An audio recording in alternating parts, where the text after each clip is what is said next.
경희서당의 강경희입니다. 오늘은 이 삐뚤어질 와라는 한자를 들어가면 어떤 자가 되는지를 한번 보시겠는데요. 여러분, 이 삐뚤어질 와 처음 보시는 한자처럼 보이시죠? 절대 혼자 쓰진 않고요. 이게 들어가게 되면 와 발음, 괴 발음. 자, 한번 볼까요? 자, 이게 들어가게 되면 와 발음, 과 발음, 화 발음이 있습니다. 그래서 이 삐뚤어질 와라고도 부르고 괴라고도 부르는데요. 소용돌이와 달팽이와 움집과 진할과 노구속과 재앙화 이렇게 이런 자들이 들어가는 걸 보시면서 이 자를 알게 되면 다른 자도 쉽게 볼 수 있구나를 한번 보시겠습니다. 먼저 이 삐뚤어질 와를 보셔야 되는데 와 발음, 괴 발음을 보는데요.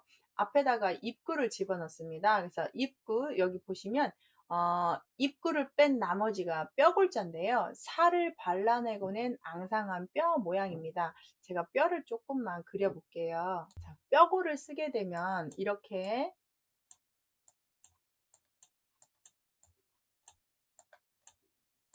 이게 뼈골자잖아요. 그래서 이 뼈 부분을 그대로 쓰고 이 고기를 먹고 났어요. 그랬더니 뭐만 남았어요?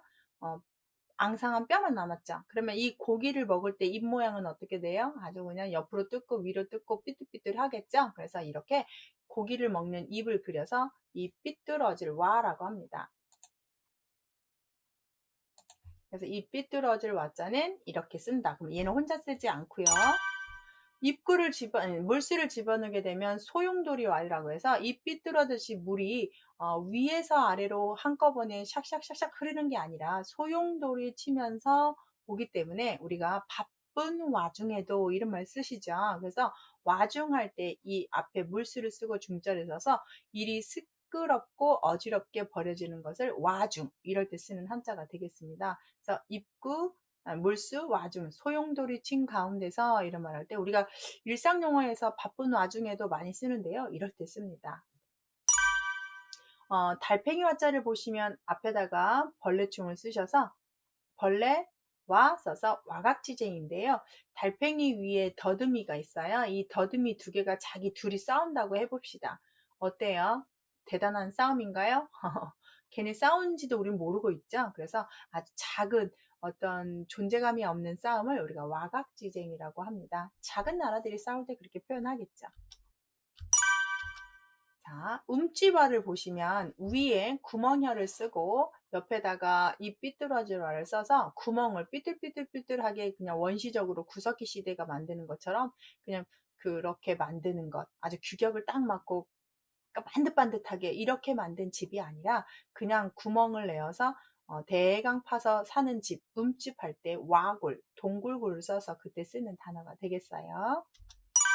진할과를 보시면 앞에다가 책받침을 쓰면 이 쉬엄쉬엄 갈착은 제가 항상 뭐라고 그랬죠? 네, 움직이다입니다. 움직이다에다가 뒤에다가 이 삐뚤어지를 와자를 썼기 때문에 지나가 버렸다는 것은 과거죠. 그래서 과거라든지 내가 지나면서 잘못했던 일을 과실이라고 한다든지 지나갔다고 하면 경과라고 한다든지 과유불급이라고 해서 지나친 것은 모자람만 못하다라고 해서 쓰는 말인데요. 공자의 제자의 자공이 공자한테 묻습니다. 선생님, 자장과 자하 중에 누가 더 잘 따르고 있습니까? 라고 했더니 공자가 과유불급이라는 말을 합니다. 좀 지나치고 적극적인 건 자장이라고 할 수 있고 조금 부족한 듯하고 소극적인 건 난 자하가 그렇다고 보니라 라고 대답을 했다고 합니다. 그래서 둘 다 적당하지는 않다라는 평가를 하기 때문에 과유불급은 지나치거나 모자란 것은 다 적당한 것은 아니다 할 때 우리 일반적으로 쓰죠. 그래서 이럴 때도 지나치다라는 뜻이 있다는 것도 지날 거에 의미가 있습니다. 그래서 삐뚤어진 행동을 하고 도망가 버리다, 피해 버리다, 지나쳐 버렸다 이렇게 해서 과자 외우시고요. 노구솥과라는 한자도 보시면 노구솥은 노쇠나 구리로 만든 솥이에요. 그래서 노구솥인데 쇠금이 바로 금속을 담당하는 부스잖아요. 거기에다가 이 삐뚤어질 와자가 과발음으로 변하면서 노구솥과라는 뜻도 있다는 거 좀 처음 보셨죠? 제항화는 많이 보셨을 겁니다. 앞에 보일시를 쓰셔서 이 보일시 자체가 신을 상징하고, 신 앞에서 우리가 입 삐뚤어지듯이 잘못된 행동을 하게 되면 신이 어김없이 어떻게 해요? 벌을 주시죠. 그래서 화, 벌이 될 만한, 잘못된 될 만한 처음 근거지가 된 게 화근이고, 그걸 입으면 재화고, 반대로 화의 반대는 복이어서 화와 복인데, 흔히 우리가 전화위복이라고 해서 인생 살맛이 여기서 나죠. 재앙이었던 것이 바뀌어서 복이 되더라. 실패가 나의 또 다른 발판이 되기도 하더라.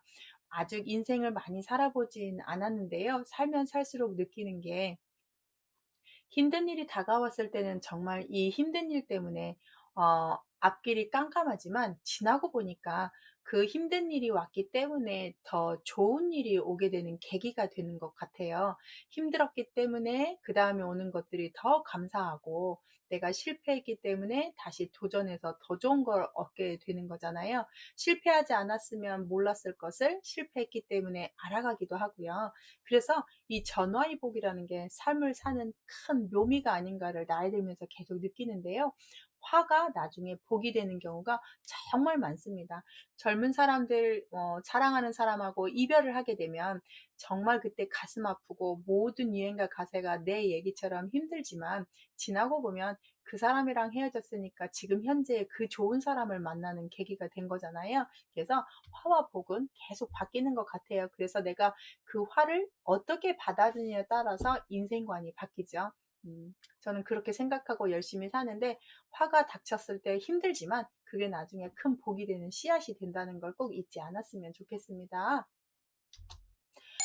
여기에서 좀 추가될 말은, 이 삐뚤어질 와자는 진짜 와자가 있습니다. 앞에다가 입구를 집어넣게 되면 와가 되는데요. 하나가 빠졌기 때문에 제가 조금만 써볼게요. 만약에 앞에다가 이렇게 입구를 쓰게 되면 진짜로 이 자체가 이 삐뚤어질 와라고도 합니다. 그래서 당연히 알 것 같아서 쓰진 않았는데, 혹시 몰라서 이 삐뚤어질 와자는 이런 자도 있고, 자, 물스 쓰면 소용돌이와, 달팽이 쓸 때는 벌레 회자, 구멍 혈자를 쓰면 집, 움찍와, 지나가 버리다 그러면 지날과 뛰어갔다는 거, 그 다음 쇠금을 쓰면 노구속과, 보일시 신앙을 쓰면 재앙화, 이렇게 간단하게 오늘은 보셨습니다.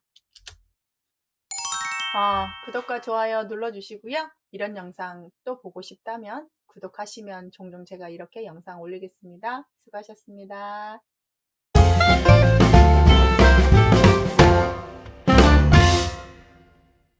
안녕하세요. 경의사당의 강경입니다. 오늘은 어질온이라는 한자가 들어가는 한자들을 모아서 한번 보시겠습니다.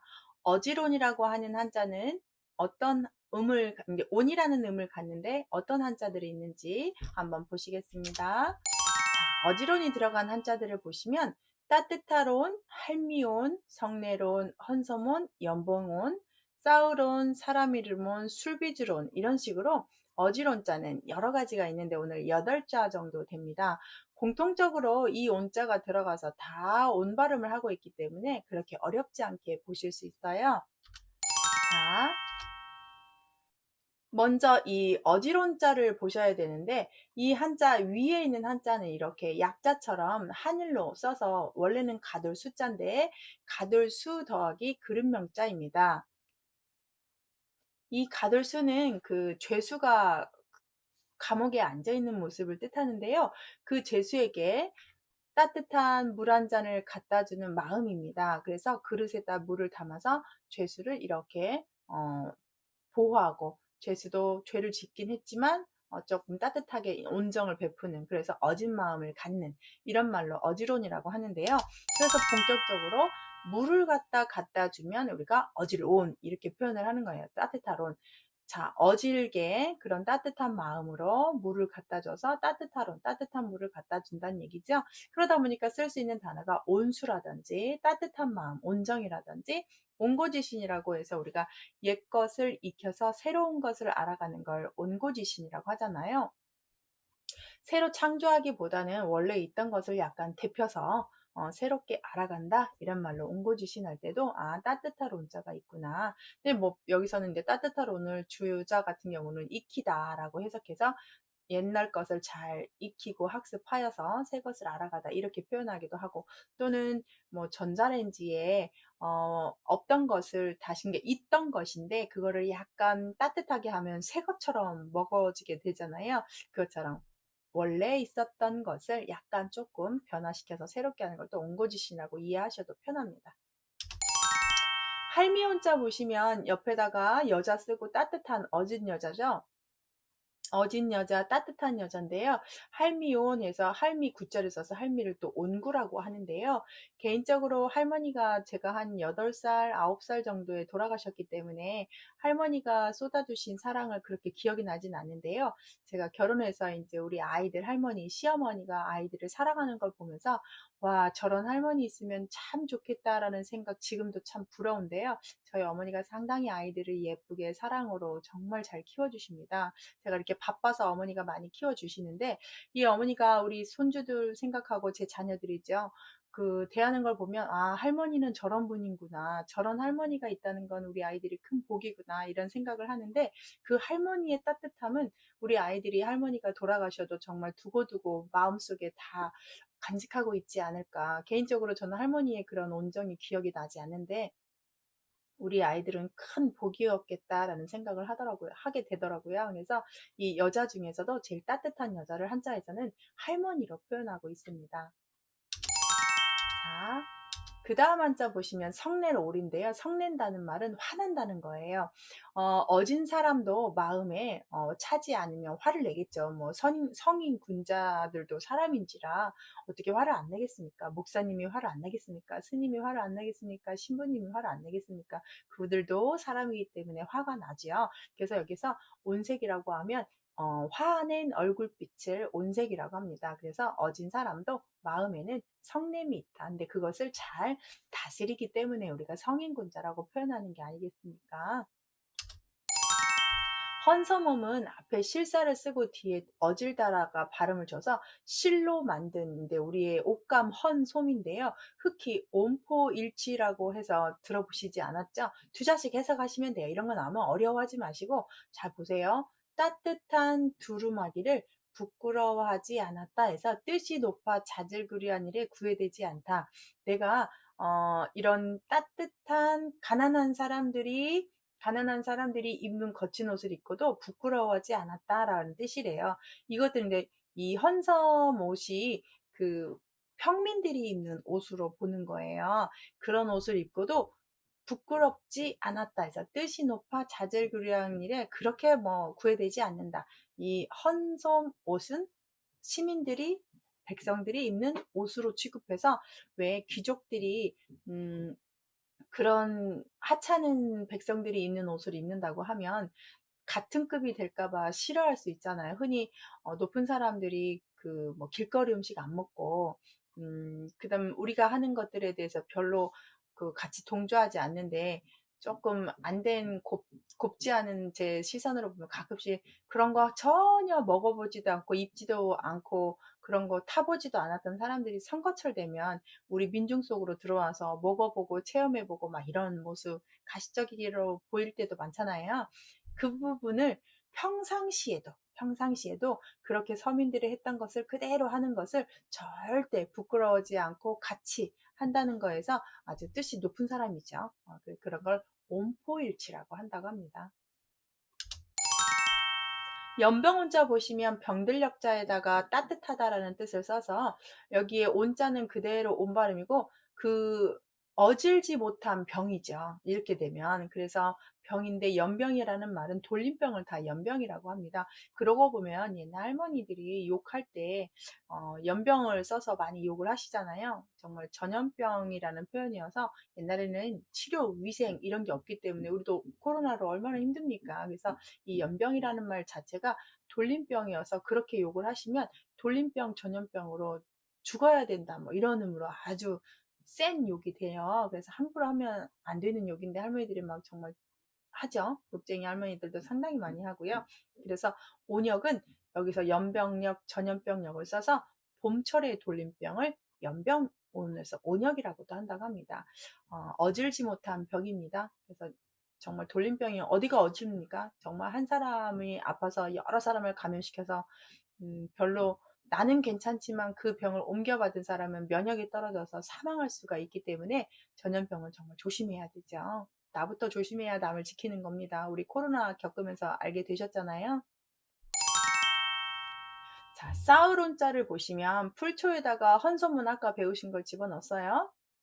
그래서 풀초에 사우론, 자, 풀을 쌓아 놓는다는 뜻인데요. 헌솜 쌓듯이 쌓아 놓습니다. 그래서 쌓을 축자를 쓰면 지식과 학문을 쌓는 걸 온축이라고 합니다. 아, 이렇게 쓰면 쌓을온이구나. 이렇게 보시면 좋겠고요. 많이 쓰는 단어는 아니죠. 우리 사람 이름에 온자 들어가신 분 많이 쓰는데 구수록자가 이제 이쁘다라는 뜻으로 쓰고 뒤에다가 어지러운 써서 사람 이름을 쓰는데요. 이렇게 사람 이름 하니까 생각나는 사람이 여러분 온달 생각나시죠? 온달은 따뜻할 온자에 통달할 달자를 씁니다. 그래서 이 사람 이름 온자는 다른 뭐 우리 임명자에도 온자 쓰시는 분 분명히 쓰셨고요. 여러분 생각나는 온달은 따뜻할 온자에 통달할 달이니까 참고하시고요. 술배질 온자인데요. 앞에 있는 한자가 술병을 뜻하고 뒤에 있는 한자가 어지러운 발음을 하고 있어서 이 술을 빚는다는 말을 여기 술빚을 양자, 양조장 양자죠. 그래서 온양이라는 말은 남을 모함하기 위해 없는 죄를 꾸미는 건 이제 술을 담으려면 우리가 숙성을 시키잖아요. 그것처럼 이렇게 마음속에다가 숙성시키듯이 가지고 있고 은근히 품고 있고 이럴 때를 온양이라고 표현을 한다고 합니다. 많이 쓰는 말은 아닌데 한자 말에서도 많이 등장을 하긴 하니까 알아두시면 좋겠고 술을 빚는다는 게 하루아침에 되는 게 아니잖아요. 그래서 우리 포도주 같은 경우도 50년 됐느냐 30년 됐느냐 뭐 양주 보세요. 100년 되고 1000년 되면 가격이 어마어마하잖아요. 그것처럼 좀 진득하게 뭔가를 간직해야 술이 되는데 여기서는 모함하기 위해서 죄를 은근히 꾸민다거나 마음속에 그런 마음을 품고 있다거나 조금 부정적으로 약간 쓸 때가 좀 있습니다. 어지러움 배우셨어요. 죄수한테 물을 갖다 주는 마음은 따뜻하다라고 해서 정말 물을 갖다 주면 따뜻하론 따뜻한 여자가 할머니. 그렇게 어진 사람도 성을 낼 수 있다. 마음에 성냄이 있다. 성내론. 그 다음 헌서몸자 같은 경우는 실사를 집어넣어서 헌소문, 병을 넣어서 연병온, 풀초를 넣어서 풀을 쌓아넣다. 쌓으론. 앞에 구수록을 써서 사람 이름은 술유를 써서 술비주론 이렇게 해서 어지론자가 들어가면 온 발음을 합니다. 같은 한자를 들어가게 되면 같이 모아서 보면 좋습니다. 이런 게 좋으시다면 구독 설정하셔서 이런 공부도 같이 한번 해보시고요. 오늘 수고하셨습니다.